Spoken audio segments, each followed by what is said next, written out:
लगले काटे हम ऊपर से लगनी जे जाते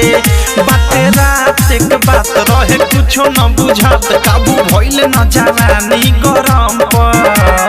बैठल रही के रखे थम पवन हमके बैठल रही के रखे थम बैठल रही के रखे थम पवन हमके बैठल रही के रखे थम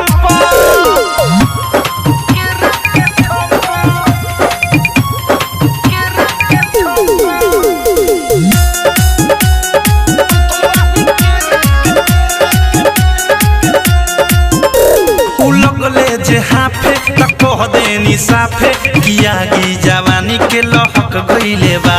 अब हो इधर आ कुछ त कर ई मनवा ये राजा बहक गइले बा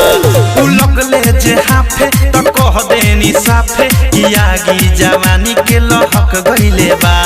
अब हो इधर आ कुछ त कर ई मनवा ये राजा बहक गइले बा दासा खैनी उनकर नासा में रहनी उहे भइल जवन हम सखी चाहनी लागल नाही शरम काम कैनी कुकरम कहनी दुनु हाथ फेर दुनु बम पर बैठल रही के रखे थम पवन हमके बैठल रही के रखे थम बैठल रही के रखे थम पवन हमके बैठल रही के रखे थम सिमरही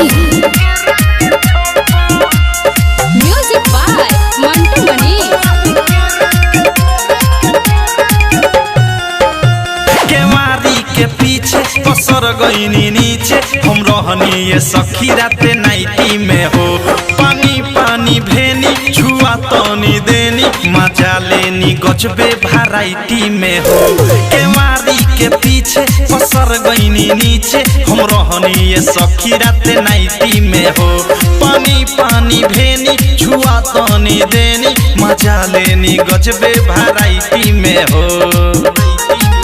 लेते रहले उ हल्का में हमें जाते खलका में रुक गइल दमे राइट थारू अवधेश लागल ठेहुना से ठेस अनुराग हो देहिया नरम पर